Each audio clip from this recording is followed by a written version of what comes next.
شیعه مولایی ندارد جز علی، ذکر علایی ندارد جز علی. خدا رحمت کنه این علامه امینی، چه مرد خوبی و چه مرد موفقی، چون شروع کرد به تعریف القدیر و نشست در نجف اشرف و زحمت کشید به جای کارهای دیگه نشست و همین مطلب رو میخواست ثابت بکنه که در حدیث قدیر که رسول خدا صلی الله علیه و آله فرمود من کنت مولا فعلی مولا، این همون اولویت در تصرف، نه دوستی تنها. اینو میخواد ثابت بکنه. 11 جلد القدیر نوشته. آبرویی برای شیعه به حمدالله فراهم شده به برکت توفیقی که وجود مبارک امیرالمؤمنین صلوات الله علیه به ایشون کرامت شده.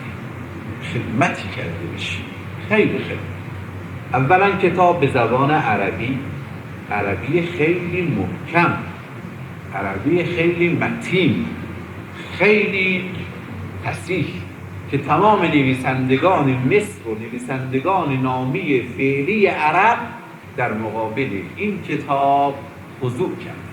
همچنین علمای با انصاف اهل سنت موجود از زمان ایشون که این کتاب ها رو می دیدن، همه تقریض نوشتن، همه نوشتن که تو احیا کردی حق مولات امیرالمؤمنین صلوات الله علیه. همه نوشتن، همه تصدیق کردن نوشته هایی.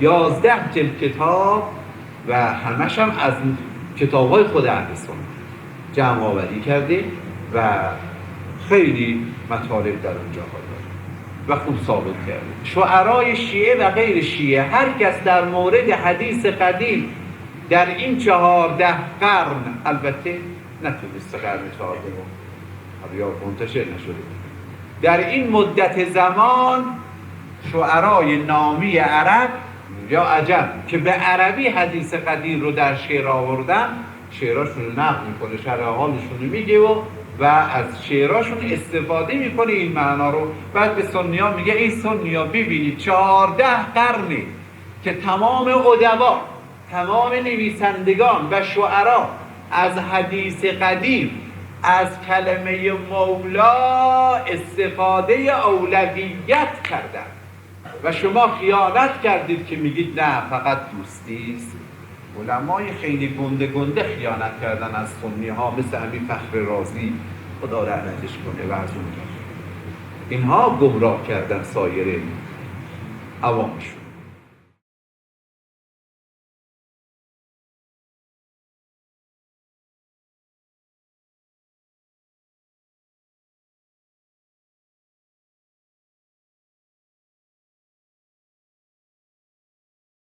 علامه امینی صدمات زیاد را تحمل کرد در مسیر اثبات حقانیت امامت و خلافت بلافاصل امیرالمؤمنین صلوات الله علیه. مسئله‌ای که الحمدلله امروز خیلی عادیه برای ما، به علی امام اول است، اما ایشون در کتاب القدیر، موسوعه القدیر، در چندین مجلد تلاش داره میکنه که این مسئله رو از کتب اهل سنت ثابت کنه. خلاصه خیلی چکیده خطی کتاب القدیر اینه که ایشون اومده تمام شعرایی که در طی تاریخ در شعرهاشون نام بردن از واقعه قدیر، اومده جمع‌آوری کرده در این کتاب. بعد به مناسبت این شعرها تاریخ مطرح کرده، حکایت مطرح کرده، مصالب اعدا، مصالب اولی دومی اینا رو مطرح کرده، فضائل امیرالمؤمنین رو از کتب اهل سنت مطرح کرده. دیگه خودش شده یه دایره المعارف، به قول عرب ها موسوعه، یک موسوعه خیلی عظیمی شده که از لحاظ ادبی، از لحاظ عربیت، از لحاظ تاریخ، از لحاظ مطلب، از هر لحاظ سرآمدی که می‌بینید تا به امروز هم داره روی کتاب القدیر کار میشه و حتی مجلدات اخیر القدیر هنوز چاپ نشده. تازه این مقداریش که چاپ شده اینقدر با توجه قرار گرفته.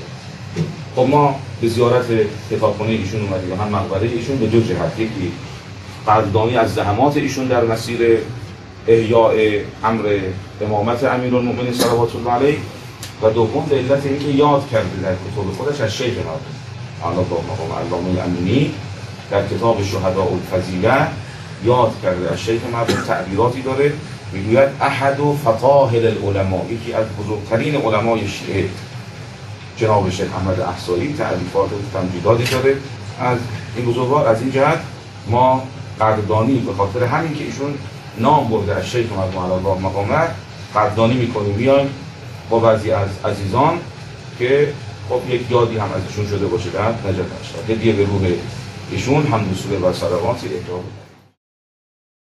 علی ناموس ماست، علی عزت ماست، علی شرافت ماست، علی شرافت خلقت است، علی شرافت بشریت است. این را بدانید.